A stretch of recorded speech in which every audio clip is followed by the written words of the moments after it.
भूमिका। अनादिकाल से ही मानव परम शांति, सुख व अमृत की खोज में लगा हुआ है। वह अपने सामर्थ्य के अनुसार प्रयत्न करता आ रहा है, लेकिन उसकी यह चाहत कभी पूर्ण नहीं हो पा रही है। ऐसा इसलिए है कि उसे इस चाहत को प्राप्त करने के मार्ग का पूर्ण ज्ञान नहीं है।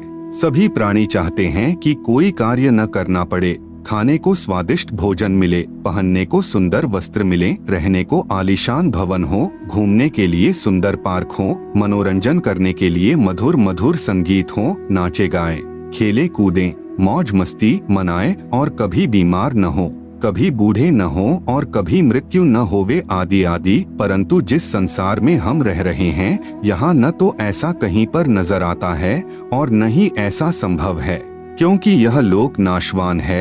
इस लोक की हर वस्तु भी नाशवान है और इस लोक का राजा ब्रह्मकाल है, जो 1,00,000 मानव सूक्ष्म शरीर खाता है। उसने सब प्राणियों को कर्म, भ्रम व पाप पुण्य रूपी जाल में उलझाकर 3 लोक के पिंजरे में कैद किए हुए है। कबीर साहेब कहते हैं कि कबीर 3 लोक पिंजरा भया, पाप पुण्य 2 जाल, सभी जीव भोजन भये, एक खाने वाला काल, गरीब एक पापी एक पुनी आया, एक है सूम दलेल रे, बिना भजन कोई काम नहीं आवे, सब है जम की जेल रे। कर्म भ्रम कर्म बराबर सिद्धांत, जैसा करोगे वैसा प्राप्त करोगे यानी भरोगे। भ्रम बराबर संशय युक्त ज्ञान, जो वेदों तथा गीता में काल ब्रह्म ने प्रदान किया है। उदाहरणार्थ, फॉर एग्जाम्पल, गीता अध्याय 15 श्लोक 1 से 4 में तथा अध्याय 4 श्लोक 31, 32, 34, अध्याय 7 श्लोक 18 में गीता ज्ञान दाता ब्रह्म ने कहा है कि यह संसार रूपी वृक्ष है। इसकी जड़ें यानी रूट्स ऊपर हैं तथा तीनों गुण रूपी शाखाएं नीचे हैं। जो इस संसार रूपी वृक्ष के विषय में पूर्ण जानकारी बताए, वह पूर्ण संत अर्थात तत्वदर्शी संत है।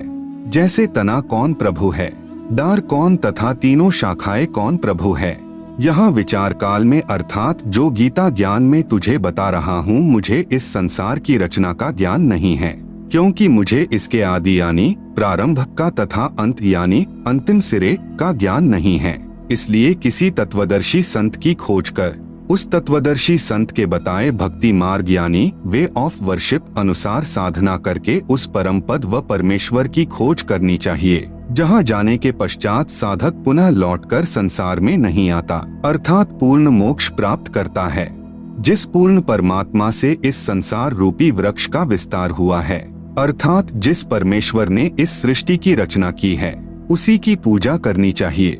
मैं यानी गीता ज्ञानदाता भी उसी परमेश्वर की शरण में हूँ। गीता अध्याय 3 श्लोक 31-32 में कहा है, गीता में जो ज्ञान दिया है यह मेरा मत यानी विचार है।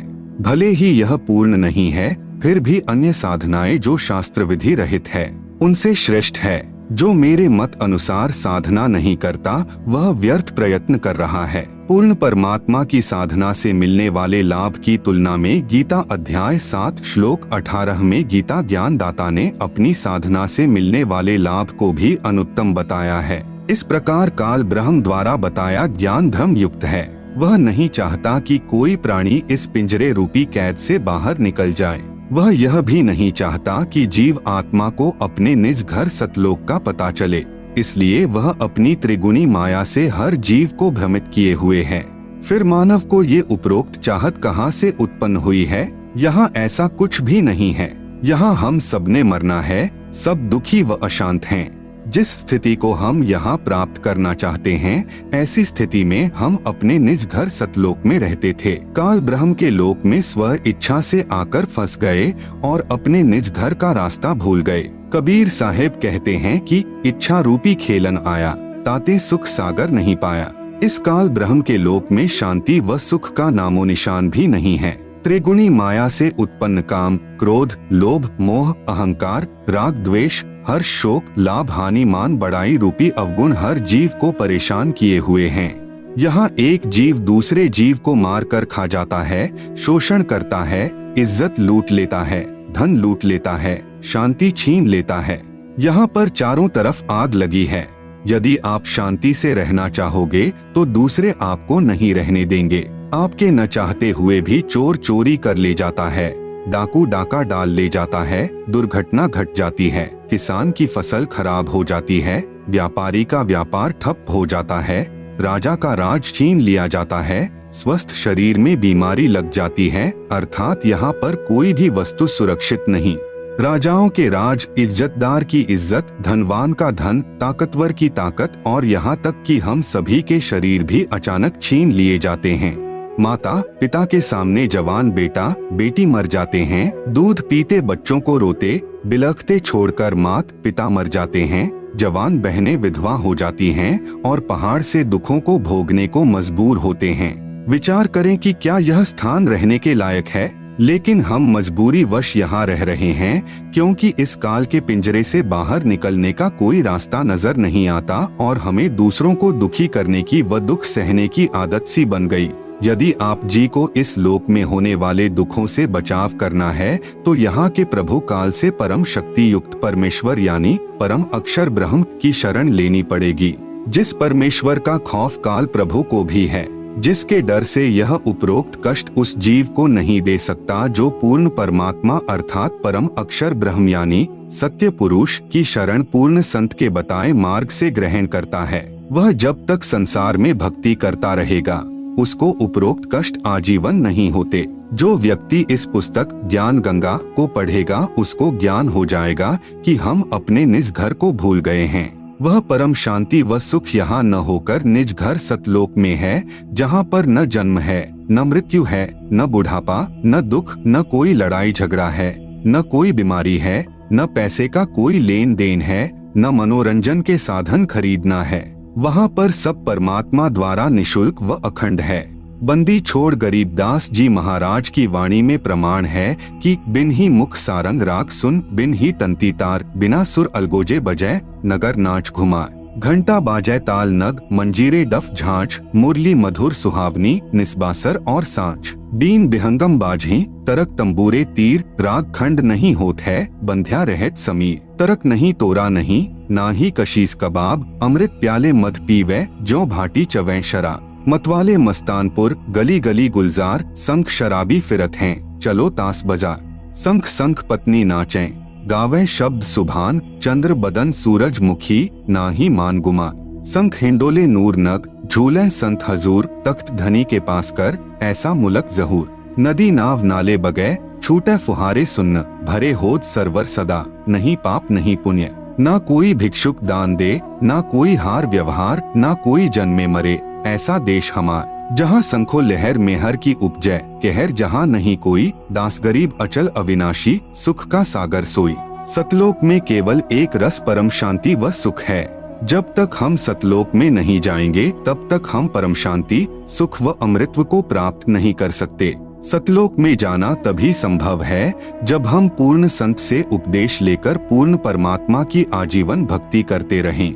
इस पुस्तक ज्ञान गंगा के माध्यम से जो हम संदेश देना चाहते हैं उसमें किसी देवी देवता व धर्म की बुराई न करके सर्व पवित्र धर्म ग्रंथों में छुपे गूढ़ रहस्य को उजागर करके यथार्थ भक्ति मार्ग बताना चाहा है, जो कि वर्तमान के सर्व संत महंत व आचार्य गुरु साहिबान शास्त्रों में छिपे गूढ़ रहस्य को समझ नहीं पाए। परम पूज्य कबीर साहेब जी अपनी वाणी में कहते हैं कि वेद कतेब झूठे ना भाई, झूठे हैं सो समझे नाही, जिस कारण भक्त समाज को अपार हानि हो रही है। सब अपने अनुमान से व झूठे गुरुओं द्वारा बताई गई शास्त्र विरुद्ध साधना करते हैं, जिससे न मानसिक शांति मिलती है और न ही शारीरिक सुख, न ही घर व कारोबार में लाभ होता है और न ही परमेश्वर का साक्षात्कार होता है और न ही मोक्ष प्राप्ति होती है। यह सब सुख कैसे मिले तथा यह जानने के लिए कि मैं कौन हूँ, कहाँ से आया हूँ, क्यों जन्म लेता हूँ, क्यों मरता हूँ और क्यों दुख भोगता हूँ, आखिर यह सब कौन करवा रहा है और परमेश्वर कौन है, कैसा है, कहाँ है तथा कैसे मिलेगा, और ब्रह्मा विष्णु और शिव के माता पिता कौन हैं और किस प्रकार से काल ब्रह्म की जेल से छुटकारा पाकर अपने निज घर यानी सतलोक में वापस जा सकते हैं। यह सब इस पुस्तक के माध्यम से दर्शाया गया है ताकि इसे पढ़कर आम भक्तात्मा का कल्याण संभव हो सके। यह पुस्तक सतगुरु रामपाल जी महाराज के प्रवचनों का संग्रह है जो कि सदग्रंथों में लिखे तथ्यों पर आधारित है। हमें पूर्ण विश्वास है कि जो पाठक जन रुचि व निष्पक्ष भाव से पढ़कर अनुसरण करेगा उसका कल्याण संभव है। आत्म प्राण उद्धार ही ऐसा धर्म नहीं और कोटि अश्वमेघ यज्ञ सकल समाना भय। जीव उद्धार परम पुण्य ऐसा कर्म नहीं और मरुस्थल के मृगजों सब मर गए दौड़ दौड़। भावार्थ, यदि एक आत्मा को सतभक्ति मार्ग पर लगाकर उसका आत्म कल्याण करवा दिया जाए तो करोड़ अश्वमेघ यज्ञ का फल मिलता है और उसके बराबर कोई भी धर्म नहीं है।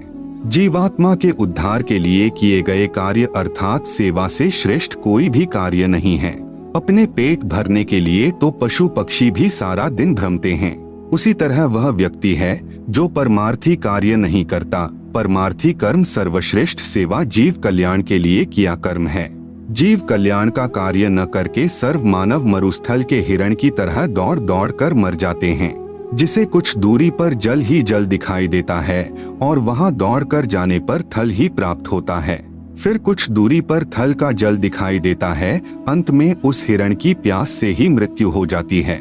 ठीक इसी प्रकार जो प्राणी इस काल लोक में जहां हम रह रहे हैं वे उस हिरण के समान सुख की आशा करते हैं, जैसे निसंतान सोचता है संतान होने पर सुखी हो जाऊंगा। संतान वालों से पूछे तो उनकी अनेकों समस्याएं सुनने को मिलेंगी। निर्धन व्यक्ति सोचता है कि धन हो जाए तो मैं सुखी हो जाऊं। जब धनवानों की कुशल जानने के लिए प्रश्न करोगे तो ढेर सारी परेशानियां सुनने को मिलेंगी। कोई राज्य प्राप्ति से सुख मानता है, यह उसकी महाभूल है। राजा यानी मंत्री, मुख्यमंत्री, प्रधानमंत्री, राष्ट्रपति को स्वप्न में भी सुख नहीं होता। जैसे 4-5 सदस्यों के परिवार का मुखिया अपने परिवार के प्रबंध में कितना परेशान रहता है, राजा तो एक क्षेत्र का मुखिया होता है, उसके प्रबंध में सुख स्वप्न में भी नहीं होता। राजा लोग शराब पीकर कुछ गम भुलाते हैं, माया इकट्ठा करने के लिए जनता से कर यानी टैक्स लेते हैं। फिर अगले जन्मों में जो राजा सत्य भक्ति नहीं करते, पशु योनियों को प्राप्त होकर प्रत्येक व्यक्ति से वसूले कर यानी टैक्स को उनके पशु बनकर लौटाते हैं। जो व्यक्ति मनमुखी होकर तथा झूठे गुरुओं से दीक्षित होकर भक्ति तथा धर्म करते हैं, वे सोचते हैं कि भविष्य में सुख होगा, लेकिन इसके विपरीत दुख ही प्राप्त होता है। कबीर साहब कहते हैं कि मेरा यह ज्ञान ऐसा है कि यदि ज्ञानी पुरुष होगा तो इसे सुनकर हृदय में बसा लेगा और यदि मूर्ख होगा तो उसकी समझ से बाहर है। कबीर, ज्ञानी हो तो हृदय लगाई, मूर्ख हो तो गम ना पाई। अधिक जानकारी के लिए कृपया प्रवेश करें इस पुस्तक ज्ञान गंगा में। इस पुस्तक को पढ़कर सुप्रीम कोर्ट के वरिष्ठ अधिवक्ता श्री सुरेश चंद्र ने कहा, इस पुस्तक का नाम तो ज्ञान सागर होना चाहिए। कलयुग में सत्ययुग, संत रामपाल जी के सत्संग वचनों से उद्घृत। सत्ययुग उस समय को कहते हैं जिस युग में अधर्म नहीं होता, शांति होती है, पिता से पहले पुत्र की मृत्यु नहीं होती, स्त्री विधवा नहीं होती, रोग रहित शरीर होता है, सर्व मानव भक्ति करते हैं, परमात्मा से डरने वाले होते हैं क्योंकि वे आध्यात्मिक ज्ञान के सर्व कर्मों से परिचित होते हैं, मन कर्म वचन से किसी को पीड़ा नहीं देते तथा दुराचारी नहीं होते, जति सती स्त्री पुरुष होते हैं, वृक्षों की अधिकता होती है, सर्व मनुष्य वेदों के आधार से भक्ति करते हैं। वर्तमान में कलयुग है, इसमें अधर्म बढ़ चुका है। कलयुग में मानव की भक्ति के प्रति आस्था कम हो जाती है या तो भक्ति करते ही नहीं, यदि करते हैं तो शास्त्र विधि त्याग कर मनमानी भक्ति करते हैं, जो श्रीमद् भगवत गीता अध्याय 16 श्लोक 23-24 में वर्जित हैं, जिस कारण से परमात्मा से जो लाभ वांछित होता है वह प्राप्त नहीं होता। इसलिए अधिकतर मनुष्य नास्तिक हो जाते हैं। धनी बनने के लिए रिश्वत, चोरी, डाके डालने को माध्यम बनाते हैं, परंतु यह विधि धन लाभ की न होने के कारण परमात्मा के दोषी हो जाते हैं तथा प्राकृतिक कष्टों को झेलते हैं। परमेश्वर के विधान को मानव भूल जाता है कि किस्मत से अधिक प्राप्त नहीं हो सकता। यदि अन्य अवैध विधि से धन प्राप्त कर लिया तो वह रहेगा नहीं। जैसे एक व्यक्ति अपने पुत्र को सुखी देखने के लिए अवैध विधि से धन प्राप्ति करता था, कुछ दिनों पश्चात उसके पुत्र के दोनों गुर्दे खराब हो गए। जैसे तैसे करके गुर्दे बदलवाए 3 लाख रुपए खर्च हुआ। जो धन अवैध विधि से जोड़ा था वह सर्व खर्च हो गया तथा कुछ रुपए कर्जा भी हो गया। फिर लड़के का विवाह किया। 6 महीने के पश्चात बस दुर्घटना में इकलौता पुत्र मृत्यु को प्राप्त हुआ। अब न तो पुत्र रहा और न ही अवैध विधि से अर्जित किया गया धन। शेष क्या रहा? अवैध विधि से धन संग्रह करने में किए हुए पाप जो अभी शेष हैं, उनको भोगने के लिए जिससे पैसे ऐंठे थे, उनका पशु यानी गधा, बैल, गाय बनकर पूरे करेगा। परंतु परम अक्षर ब्रह्म की शास्त्रानुकूल साधना करने वाले भक्त की किस्मत को परमेश्वर बदल देता है, क्योंकि परमेश्वर के गुणों में लिखा है कि परमात्मा निर्धन को धनवान बना देता है। सत्ययुग में कोई भी प्राणी मांस, तंबाकू, मदिरा सेवन नहीं करता, क्योंकि वे इनसे होने वाले पापों से परिचित होते हैं। मांस खाना पाप है। एक समय एक संत अपने शिष्य के साथ कहीं जा रहा था। वहाँ पर एक मछियारा तालाब से मछलियाँ पकड़ रहा था। मछलियाँ जल से बाहर तड़फ तड़फ कर प्राण त्याग रही थी। शिष्य ने पूछा, हे गुरुदेव, इस अपराधी प्राणी को क्या दंड मिलेगा? गुरुजी ने कहा, बेटा समय आने पर बताऊंगा। 4-5 वर्ष के पश्चात दोनों गुरु शिष्य कहीं जाने के लिए जंगल से गुजर रहे थे। वहाँ पर एक हाथी का बच्चा चिल्ला रहा था। उछल कूद करते समय हाथी का बच्चा 2 निकट उगे वृक्षों के बीच में फंस गया। वह निकल तो गया, परंतु निकलने के प्रयत्न में उसका सर्व शरीर छिल गया था तथा उसके शरीर में जख्म हो गए थे। उसके सारे शरीर में कीड़े चल रहे थे जो उसको नोच रहे थे। वह हाथी का बच्चा बुरी तरह चिल्ला रहा था। शिष्य ने गुरुजी से पूछा कि हे गुरुदेव, यह प्राणी कौन से पाप का दंड भोग रहा है? गुरुदेव ने कहा, पुत्र, यह वही मछियारा है जो उस शहर के बाहर जलाशय से मछलियां निकाल रहा था। मदिरा यानी शराब पीना कितना पाप है। शराब पीने वाले को 70 जन्म कुत्ते के भोगने पड़ते हैं। मल मूत्र खाता पीता फिरता है। अन्य कष्ट भी बहुत सारे भोगने पड़ते हैं तथा शराब शरीर में भी बहुत हानि करती है। शरीर के 4 महत्वपूर्ण अंग होते हैं, फेफड़े, लीवर, गुर्दे तथा हृदय। शराब इन चारों को क्षति पहुंचाती है। शराब पीकर मानव न रहकर पशु तुल्य गतिविधि करने लगता है। कीचड़ में गिर जाना, कपड़ों में मलमूत्र तथा वमन कर देना, धन हानि, मान हानि, घर में अशांति आदि मदिरा पान के कारण होते हैं। मदिरा सत्ययुग में प्रयोग नहीं होती। सत्ययुग में सर्व मानव परमात्मा के विधान से परिचित होते हैं, जिस कारण सुख का जीवन व्यतीत करते हैं। गरीब मदिरा पीवे कड़वा पानी, 70 जन्म स्वान के जानी। दुराचार करना कितना पाप है। परद्वारा स्त्री का खोले, 70 जन्म अंधा हो डोले। पूज्य कबीर परमेश्वर जी ने बताया है कि जो व्यक्ति किसी परस्त्री के साथ दुष्कर्म करता है तो वह 70 जन्म अंधे का जीवन भोगता है। बुद्धिमान व्यक्ति ऐसी आफत कभी मोल नहीं लेता। मूर्ख ही ऐसा कार्य करता है। जैसे आग में हाथ डालने का अर्थ मौत मोल लेना है। जैसे कोई व्यक्ति किसी अन्य के खेत में बीज डालता है तो वह महामूर्ख है। बुद्धिमान व्यक्ति ऐसा कभी नहीं कर सकता। वैश्यागमन को ऐसा जानो जैसे कुर्डियों पर गेहूं का बहुमूल्य बीज का थैला भर कर डालाए। यह क्रिया बुद्धिमान व्यक्ति नहीं कर सकता, या तो महामूर्ख या शराबी निर्लज अर्थात घंड व्यक्ति ही किया करता है। विचारणीय विषय है कि जो पदार्थ शरीर से नाश होते हुए आनंद का अनुभव कराता है, यदि वह शरीर में सुरक्षित रखा जाए तो कितना आनंद देगा। दीर्घायु, स्वस्थ शरीर, स्वस्थ मस्तिष्क, शूरवीरता तथा स्फूर्ति प्रदान करता है। जिस पदार्थ से अनमोल बच्चा प्राप्त होता है, उसका नाश करना बच्चे की हत्या करने तुल्य है। इसलिए दुराचार तथा अनावश्यक भोग विलास वर्जित है। तंबाकू सेवन कितना पाप है। परमेश्वर कबीर जी ने बताया है, सुरापान मध मांसाहारी, गमन करे भोगे पर नारी, 70 जन्म कटत हैं, शीशम साक्षी साहिब है जगदीशम। पर द्वारा स्त्री का खोले, 70 जन्म अंधा हो डोले। 100 नारी जारी करे, सुरापान 100 बार, एक चिलम हुक्का भरे, डूबे काली धार।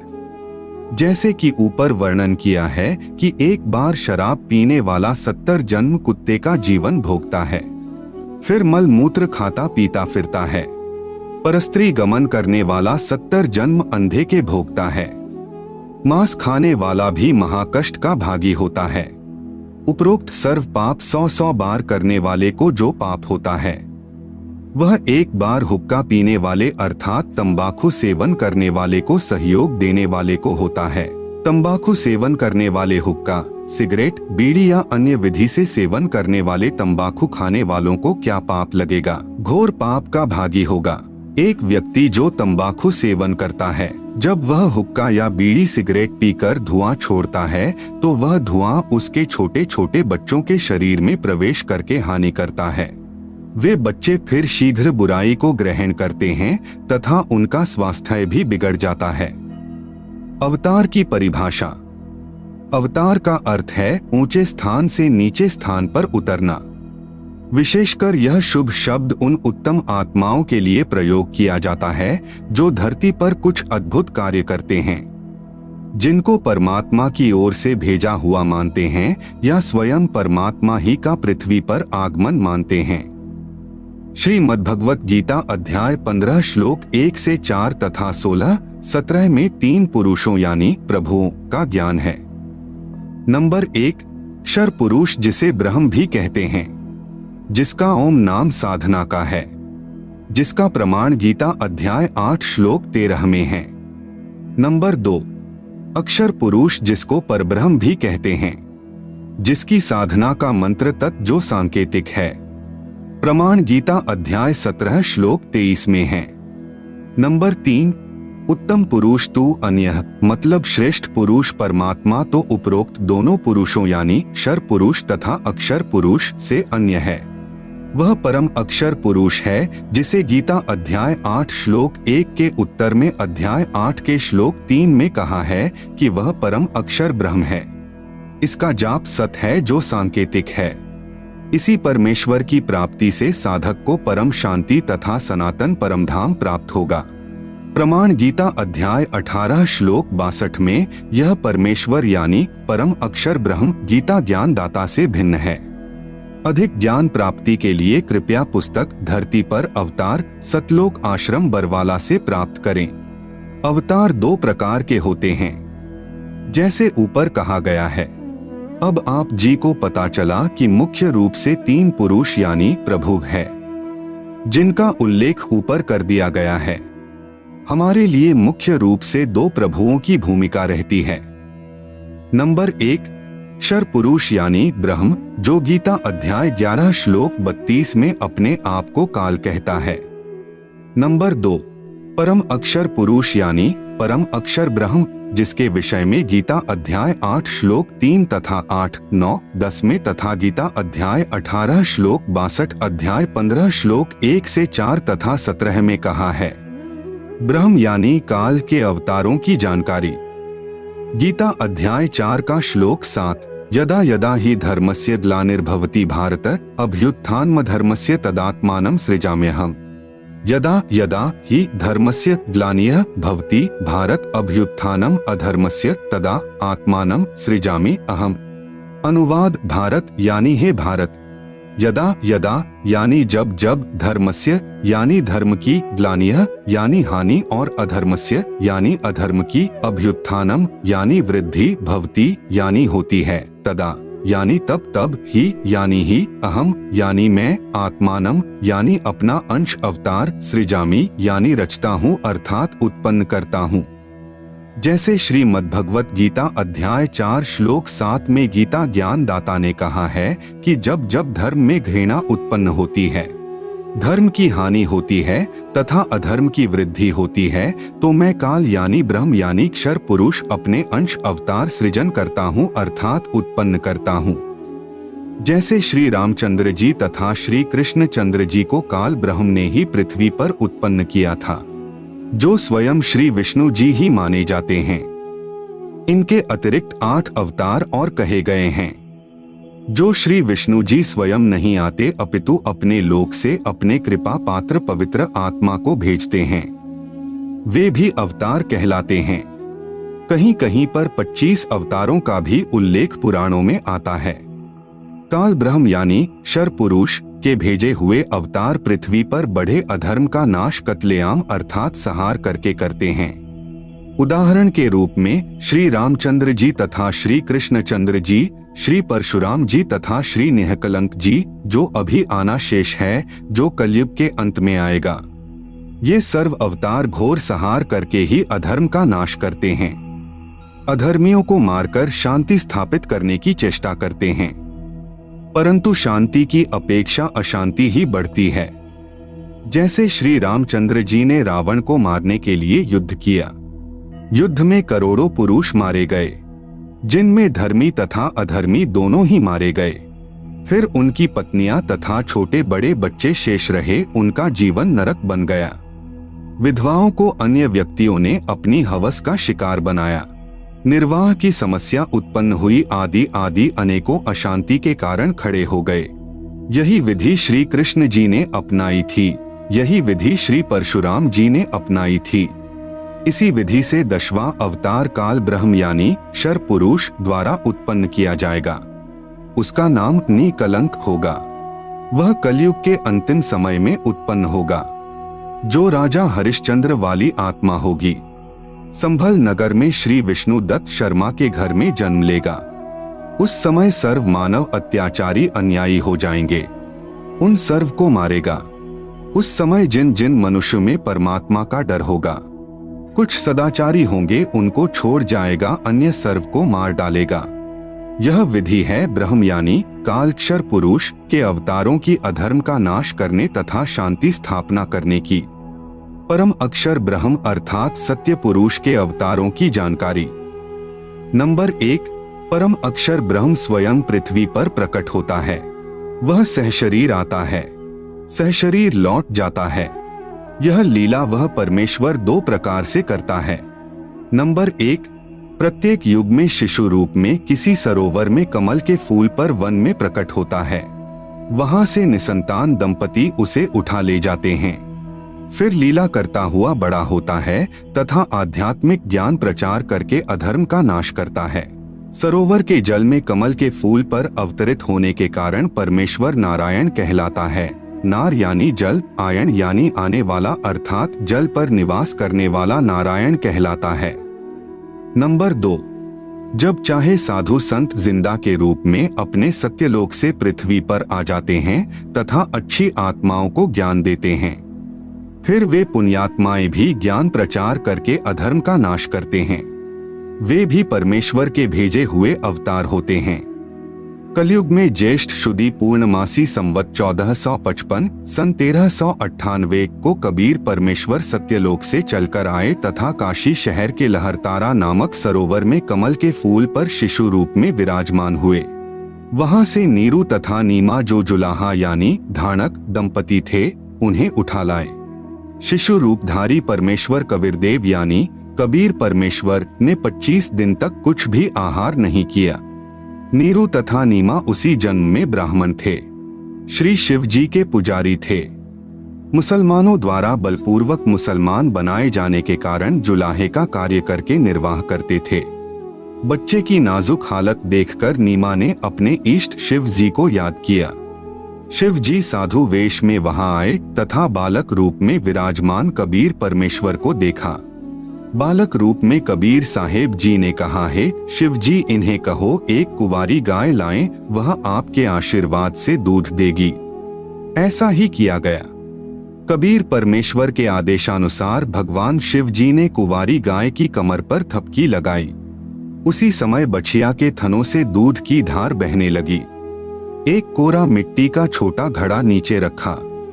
पात्र भर जाने पर दूध बंद हो गया। फिर प्रतिदिन पात्र थनों के नीचे करते ही बछिया के थनों से दूध निकलता। उसको परमेश्वर कबीर जी पिया करते थे। जुलाहे के घर परवरिश होने के कारण बड़े होकर परमेश्वर कबीर जी भी जुलाहे का कार्य करने लगे तथा अपनी अच्छी आत्माओं को मिले, उनको तत्व ज्ञान समझाया तथा स्वयं भी तत्व ज्ञान प्रचार करके अधर्म का नाश किया तथा जिन जिन को परमेश्वर जिंदा महात्मा के रूप में मिले उनको सच्चखंड यानी सत्यलोक में ले गए तथा फिर वापस छोड़ा। उनको आध्यात्मिक ज्ञान दिया तथा अपने से परिचित कराया। वे उस परमेश्वर यानी सत्य पुरुष के अवतार थे। उन्होंने भी परमेश्वर से प्राप्त ज्ञान के आधार से अधर्म का नाश किया। वे अवतार कौन कौन हुए हैं?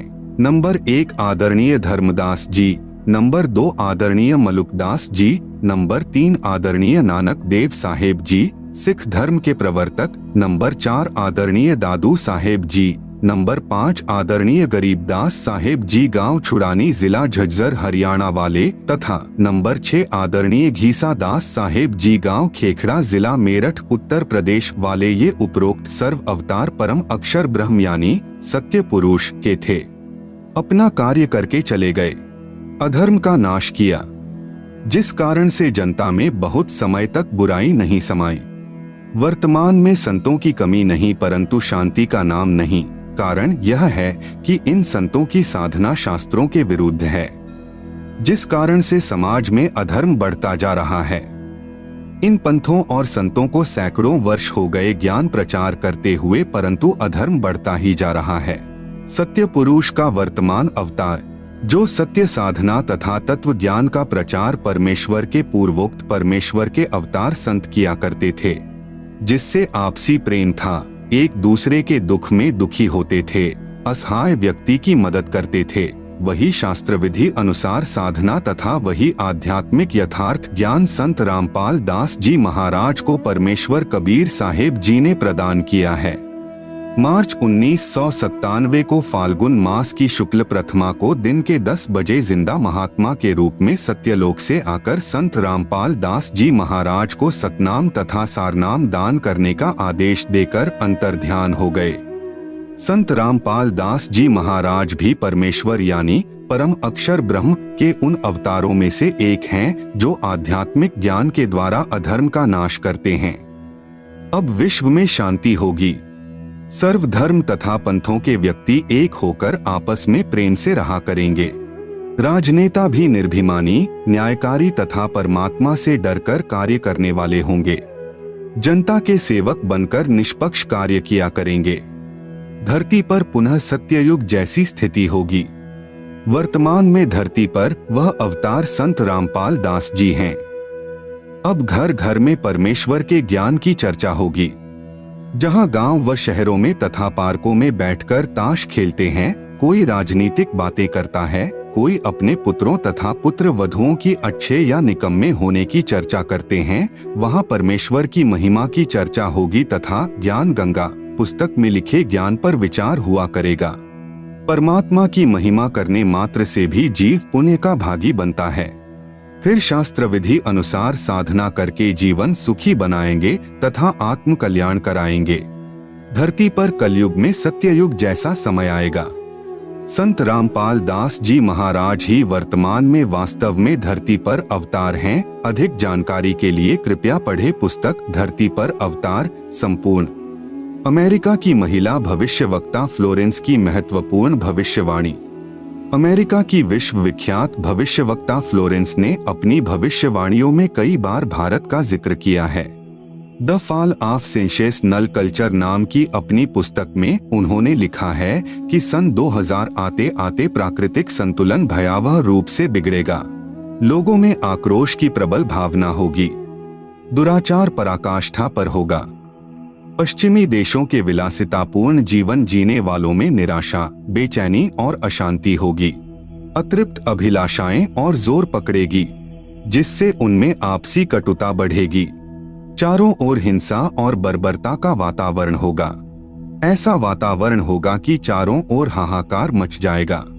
लेकिन भारत से उठने वाली एक नई विचारधारा इस घातक वातावरण को समाप्त कर देगी। वह विचारधारा वैज्ञानिक दृष्टि से सामंजस्य और भाईचारे का महत्व समझाएगी। वह यह भी समझाएगी कि धर्म और विज्ञान में आपस में विरोध नहीं है। आध्यात्मिकता की उच्चता और भौतिकता का खोखलापन सबके सामने उजागर करेगी। मध्यम वर्ग उस विचारधारा से बहुत अधिक प्रभावित होगा। यह वर्ग समाज के सभी वर्गों को अच्छे समाज के निर्माण के लिए उत्प्रेरित करेगा। यह विचारधारा पूरे विश्व में चमत्कारी परिवर्तन लाएगी। मुझे अपनी छठी अतीन्द्रिय शक्ति से यह एहसास हो रहा है कि इस विचारधारा को जन्म देने वाला वह महान संत भारत में जन्म ले चुका है। उस संत के ओजस्वी व्यक्तित्व का प्रभाव सबको चमत्कृत करेगा। उसकी विचारधारा अध्यात्म के कम होते जा रहे प्रभाव को फिर से नई स्फूर्ति देगी। चारों ओर आध्यात्मिक वातावरण होगा। संत की विचारधारा से प्रभावित लोग विश्व के कल्याण के लिए पश्चिम की ओर चलेंगे। धीरे धीरे एशिया, यूरोप और अमेरिका पर पूरी तरह छा जाएंगे। उस संत की विचारधारा से पूरा विश्व प्रभावित होगा और उनके चरण चिन्हों पर चलेगा। पश्चिमी देश के लोग उन्हें ईसा, मुसलमान उन्हें एक सच्चा रहनुमा और एशिया के लोग उन्हें भगवान का अवतार मानेंगे। उस महान संत की विचारधारा से बौद्धिक क्रांति होगी। बुद्धिजीवियों की मान्यताएं बदलेंगी। उनमें ईश्वर के प्रति श्रद्धा और विश्वास की कोंपलें फूटेंगी। फ्लोरेंस के अनुसार वह संत भारत में जन्म ले चुके हैं। वह इस संत से काफी प्रभावित थी। अपनी एक दूसरी पुस्तक golden light of new era में भी उन्होंने लिखा है, जब मैं ध्यान लगाती हूँ तो अक्सर एक संत को देखती हूँ। गौर वर्ण का है, सफेद बाल हैं, उसके मुख पर न दाढ़ी है न मूछ है। उस संत के ललाट पर गजब का तेज होता है। उनके ललाट पर आकाश से एक नक्षत्र के प्रकाश की किरणें निरंतर बरसती रहती हैं। मैं देखती हूँ कि वह संत अपनी कल्याणकारी विचारधारा तथा अपने सच्चरित्र प्रबल अनुयायियों की शक्ति से संपूर्ण विश्व में नए ज्ञान का प्रकाश फैला रहे हैं। वह संत अपनी शक्ति निरंतर बढ़ा रहे हैं। उनमें इतनी शक्ति है कि वह प्राकृतिक परिवर्तन भी कर सकते हैं। वह अपना कार्य वैज्ञानिक ढंग से करेंगे। उनकी कृपा और प्रयत्नों से मानवीय सभ्यता में नई जागृति आएगी। विश्व के समस्त जन समूह में नई चेतना का संचार होगा। लोक शक्ति का एक नया रूप उभर कर सामने आएगा, जो सत्ताधारियों की मनमानियों पर अंकुश लगा देगा। मनोचिकित्सक तथा सम्मोहन कला के विश्व प्रसिद्ध ज्ञाता डॉक्टर मोरे बर्सटीन की फ्लोरेंस से अच्छी दोस्ती थी। एक बार फ्लोरेंस ने उनसे भी कहा था, डॉक्टर, वह समय बड़ी तेजी से नजदीक आ रहा है जब सत्ता लोलुप राजनेताओं की अपेक्षा आप जैसे समाज सेवकों की बातें समाज अधिक ध्यान से सुनेगा। 21वीं सदी के आते आते एक नई विचारधारा पूरे विश्व को प्रभावित करेगी। हर राष्ट्र में सच्चरित्र धार्मिक लोगों का संगठन लोगों के दिमाग में बैठी गलत मान्यताओं को बदल देगा। यह विचारधारा भारत से प्रस्फुटित होंगी, वहीं से पूरे विश्व में फैलेगी। मैं उस पवित्र स्थान पर एक प्रचंड तपस्वी को देख रही हूँ, जिसका तेज बड़ी तेजी से फैल रहा है। मनुष्य में सोए देवत्व को जगाने तथा धरती का स्वर्ग जैसा बनाने के लिए वह संत दिन रात प्रयत्न कर रहे हैं। एक पत्रकार ने 1964 में फ्लोरेंस से पूछा था कि क्या वह दुनिया का भविष्य बता सकती है। फ्लोरेंस ने इसके जवाब में कहा था, 1970 की शुरुआत व्यापक उथल पुथल के साथ होगी। 1979-80 के बाद ऐसे ऐसे भूकंप आएंगे कि न्यूजर्सी का कुछ हिस्सा तथा यूरोप का और एशिया के कई देशों के स्थान भूकंप से विदीर्ण हो जाएंगे। कुछ जलमग्न भी हो जाएंगे। तृतीय विश्व युद्ध का आतंक सबके दिमाग में बैठ जाएगा और वे इस युद्ध की तैयारी करेंगे, लेकिन भारतीय राजनेता अपने प्रभाव और बुद्धि से तीसरे विश्व युद्ध को टालने में सफल हो जाएंगे। तीसरे विश्व युद्ध के शुरू होने तक भारत के शासन की बागडोर आध्यात्मिक प्रवृत्ति के लोगों के हाथ में होगी, इसलिए उनके प्रभाव से विश्व युद्ध टलेगा। वे शासक एक महान संत के ओजस्वी तथा क्रांतिकारी विचारधारा से प्रभावित होंगे। वे उस संत के प्रति उसी तरह समर्पित होंगे जैसे वाशिंगटन स्वतंत्रता एवं मानवता के प्रति समर्पित थे। अमेरिका के शहर न्यूजर्सी की रहने वाली फ्लोरेंस सचमुच एक विलक्षण महिला थी। एक बार नेबेल नाम के व्यक्ति ने टीवी कार्यक्रम के दौरान उनसे बोला, आप भारत में जन्म ले चुके संत के बारे में तो अक्सर बताती रहती हैं, मैं अपने बारे में कुछ जानना चाहता हूँ, बताइए। फ्लोरेंस ने उसके दाहिने हाथ को थाम लिया और बोली, आप बहुत जल्द किसी दूसरे राज्य से प्रसारण करेंगे। नेबेल एक प्रसारण सेवा के कर्मचारी थे। फ्लोरेंस की इस बात पर वह हंसने लगे।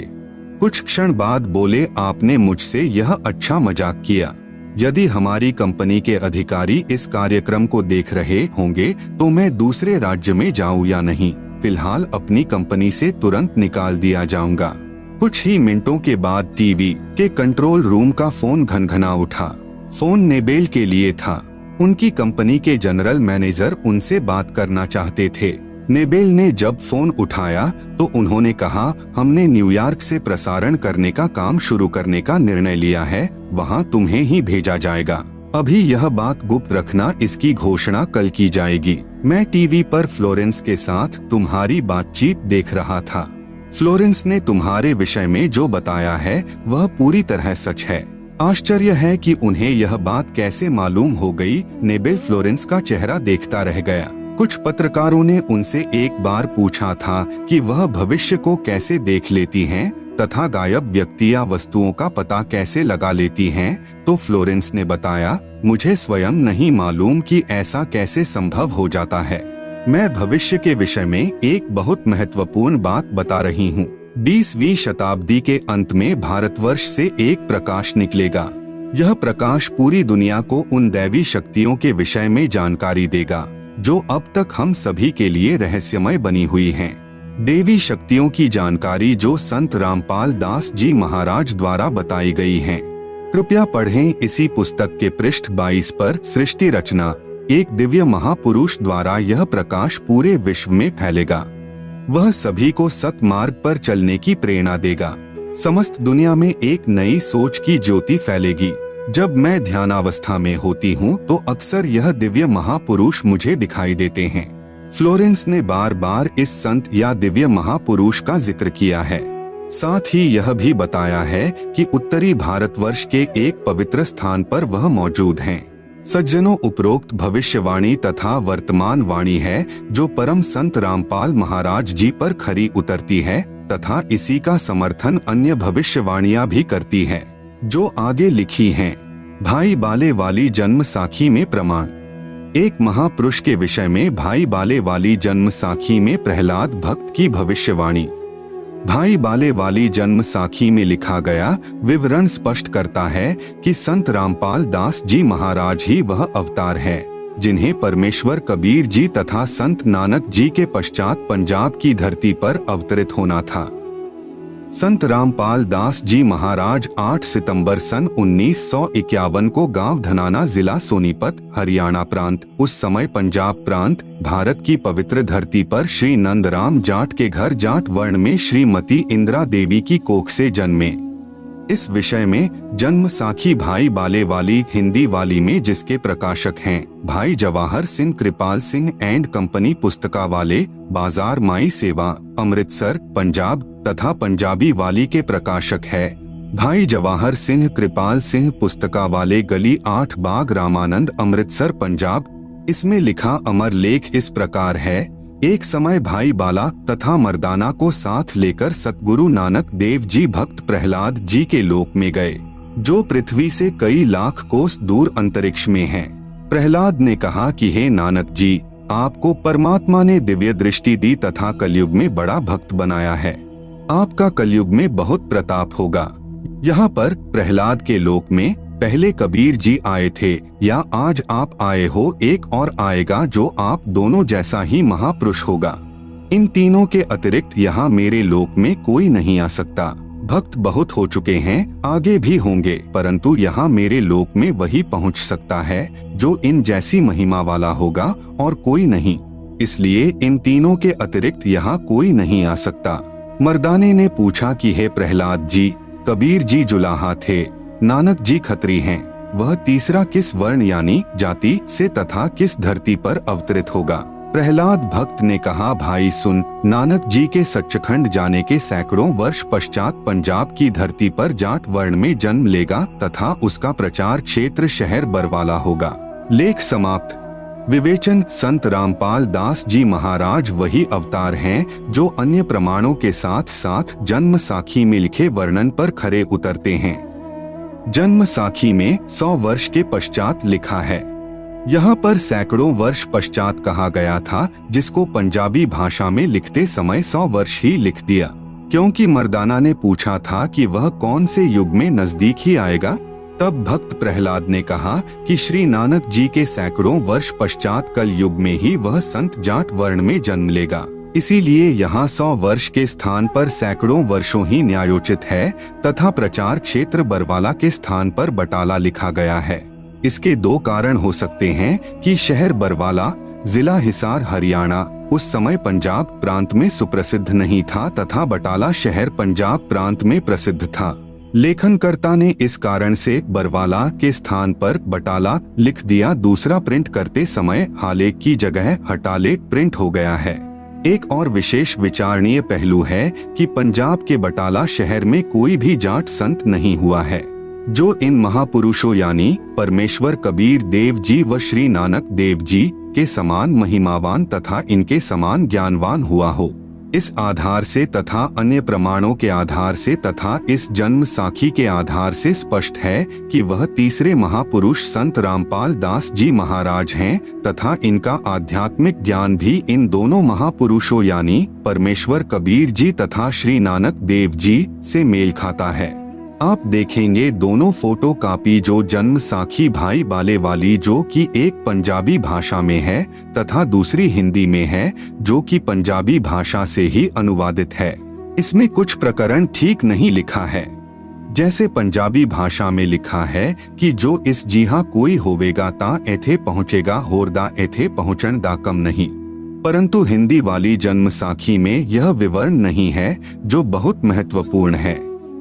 इससे सिद्ध है कि लिखते समय कुछ प्रकरण बदल जाता है। फिर भी ढेर सारे प्रमाण जो इस पुस्तक में अन्य महापुरुषों के द्वारा संत रामपाल दास जी के विषय में कहे हैं वे भी इसी को प्रमाणित करते हैं। विशेष यदि कोई यह कहे कि जन्म साखी में लिखी व्याख्या संत गरीबदास जी गांव छुड़ानी वाले के लिए हैं, क्योंकि वे भी जाट जाति से थे तथा छुड़ानी गांव भी पहले पंजाब प्रांत के अंतर्गत आता था, यह भी उचित नहीं लगती, क्योंकि संत गरीबदास जी ने अपनी अमृतवाणी असुर निकंदन रमैणी में कहा है कि सतगुरु दिल्ली मंडल आयसी सूती धरनी सूम जगायसी। भावार्थ है कि संत गरीबदास जी के सतगुरु पूज्य कबीर साहेब जी थे। पुराना रोहतक जिला यानी सोनीपत, रोहतक तथा झज्जर को मिलाकर एक जिला रोहतक था, दिल्ली मंडल में लगता था। यह किसी राजा के अधीन नहीं था, अंग्रेजों के शासन काल में दिल्ली के अधीन था। संत गरीबदास जी ने स्पष्ट किया है कि सतगुरु यानी परमेश्वर कबीर जी दिल्ली मंडल में आएंगे, भक्तिहीन प्राणियों को जगाएंगे, सत्य भक्ति कराएंगे। ध्यान रहे कबीर सागर में काल के दूतों ने मिलावट करके सत्य को न जानकर अपनी अटकलबाजी से असत्य प्रमाण दिए हैं। उसका नाश करने के लिए परमेश्वर कबीर जी ने अपने अंश अवतार संत गरीबदास जी द्वारा यथार्थ ज्ञान प्रचार करवाया है, जो संत गरीबदास जी की अमृतवाणी रूप में है। इसी बात की पुष्टि कबीर सागर के संपादक कबीर पंथी श्री युगलानंद बिहारी जी की उस टिप्पणी से होती है जो उन्होंने अनुराग सागर तथा ज्ञान सागर की भूमिका में की है। कहा है कि कबीर पंथियों ने ही कबीर पंथ के ग्रंथों का नाश कर रखा है, अपने अपने मते अनुसार फेर बदल करके अपने मत को जोड़ा है। मेरे पास अनुराग सागर तथा ज्ञान सागर की कई प्रतियां रखी हैं, जिनमें से एक दूसरे से मेल नहीं खा रही हैं। संत रामपाल दास जी महाराज का जन्म श्री नंदराम जाट के घर 8 सितंबर 1951 को गांव धनाना जिला सोनीपत यानी उस समय जिला रोहतक में हुआ था, जो वर्तमान हरियाणा तथा पंजाब प्रांत मिलकर उस समय एक ही पंजाब प्रांत था। परमेश्वर कबीर जी ने भी कहा था कि जिस समय कलयुग 5500 वर्ष बीत चुका होगा, मैं गरीबदास वाले 12वें पंथ में आगे स्वयं आऊंगा। संत गरीबदास जी द्वारा मेरी यानी कबीर परमेश्वर की महिमा की वाणी प्रकट होगी तथा गरीबदास वाले 12वें पंथ तक के साधक मुझे आधार बनाकर वाणी को समझने की कोशिश करेंगे, परंतु वाणी को न समझकर सतनाम तथा सारनाम से वंचित रहने के कारण असंख्य जन्म तक सत्यलोक प्राप्ति नहीं कर सकते। उसी 12वें पंथ यानी गरीबदास जी वाले पंथ में मैं यानी परमेश्वर कबीर जी ही स्वयं चलकर आऊंगा। तब संत गरीबदास जी द्वारा प्रकट की गई वाणी को मैं यानी कबीर परमेश्वर प्रकट होकर समझाऊंगा। इससे सिद्ध हुआ कि जन्म साखी में जिस जाट संत के विषय में कहा है, निर्विवाद रूप से वह संत रामपाल दास जी महाराज जी ही हैं। फिर भी हम संत गरीबदास जी का विशेष आदर करते हैं, क्योंकि उन्होंने परमेश्वर कबीर जी का अमर संदेश सुनाया है। यदि कोई भ्रम उत्पन्न करे कि 10 गुरु साहिबानों में से भी किसी की ओर संकेत हो सकता है, इसके लिए स्मरण रहे कि 10 सिख गुरु साहिबानों में से कोई भी जाट वर्ण से नहीं थे। दूसरे सिख गुरु श्री अंगद देव जी खत्री थे, तीसरे गुरु जी श्री अमरदास जी भी खत्री थे, चौथे गुरु जी श्री रामदास जी खत्री थे तथा 5वें गुरु जी श्री अर्जुन देव जी से लेकर 10वें तथा अंतिम श्री गुरु गोविंद सिंह जी तक श्री गुरु रामदास जी की संतान अर्थात खत्री थे। फिर भी हम सभी सिख गुरु साहिबानों का विशेष आदर करते हैं। संत रामपाल दास जी महाराज कहते हैं, जीव हमारी जाति है, मानव धर्म हमारा।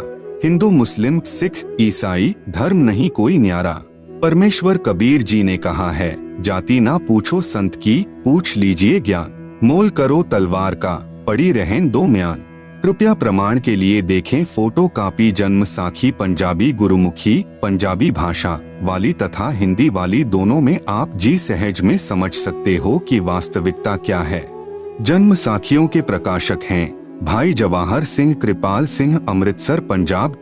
कृपया देखें फोटो कॉपी जन्म साखी भाई बाले वाली पंजाबी भाषा वाली के पृष्ठ 272 की।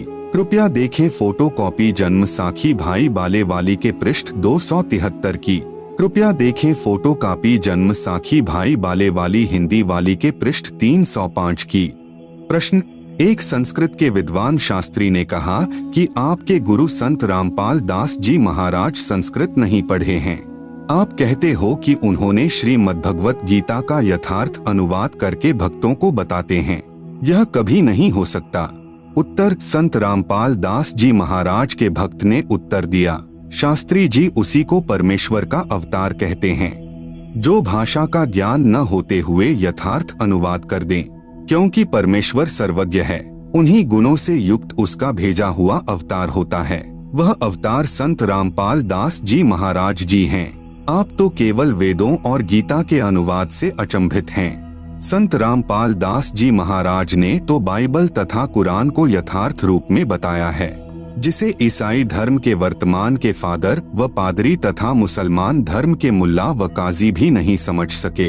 आप सुन रहे हैं जगत गुरु तत्वदर्शी संत रामपाल जी महाराज द्वारा लिखित पुस्तक ज्ञान गंगा का पेज नंबर 1, भक्ति मर्यादा। जीव हमारी जाति है, मानव धर्म हमारा। हिंदू मुस्लिम सिख ईसाई धर्म नहीं कोई न्यारा। प्रिय भक्तजनों, आज से लगभग 5000 वर्ष पहले कोई भी धर्म या अन्य संप्रदाय नहीं था। न हिंदू, न मुस्लिम, न सिख और न ईसाई थे। केवल मानव धर्म था। सभी का एक ही मानव धर्म था और है। लेकिन जैसे जैसे कलयुग का प्रभाव बढ़ता गया, वैसे वैसे हमारे में मतभेद होता गया। कारण सिर्फ यही रहा कि धार्मिक कुल गुरुओं द्वारा शास्त्रों में लिखी हुई सच्चाई को दबा दिया गया। कारण चाहे स्वार्थ हो या ऊपरी दिखावा, जिसके परिणाम स्वरूप आज एक मानव धर्म के 4 धर्म और अन्य अनेक संप्रदाय बन चुकी हैं, जिसके कारण आपस में मतभेद होना स्वाभाविक ही है। सभी का प्रभु भगवान राम, अल्लाह, रब, गॉड, खुदा, परमेश्वर एक ही है। ये भाषा भिन्न पर्यायवाची शब्द हैं। सभी मानते हैं कि सबका मालिक एक है, लेकिन फिर भी ये अलग अलग धर्म संप्रदाय क्यों? यह बात बिल्कुल ठीक है कि सबका मालिक रब, खुदा, अल्लाह, गॉड, राम, परमेश्वर एक ही है, जिसका वास्तविक नाम कबीर है और वह अपने सतलोक, सतधाम, सच्चखंड में मानव सदृश स्वरूप में आकार में रहता है। लेकिन अब हिंदू तो कहते हैं कि हमारा राम बड़ा है, मुस्लिम कहते हैं कि हमारा अल्लाह बड़ा है, ईसाई कहते हैं कि हमारा ईसा मसीह बड़ा और सिख कहते हैं कि हमारे गुरु नानक साहेब जी बड़े हैं। ऐसे कहते हैं जैसे 4 नादान बच्चे कहते हैं कि यह मेरा पापा, दूसरा कहेगा यह मेरा पापा है, तेरा नहीं है, तीसरा कहेगा यह तो मेरा पिताजी है जो सबसे बड़ा है, और फिर चौथा कहेगा कि अरे नहीं नादानो, यह मेरा डैडी है, तुम्हारा नहीं है, जबकि उन चारों का पिता वही एक ही है। इन्हीं नादान बच्चों की तरह आज हमारा मानव समाज लड़ रहा है। कोई कहे हमारा राम बड़ा है, कोई कहे खुदाई रे, कोई कहे हमारा ईसा मसीह बड़ा।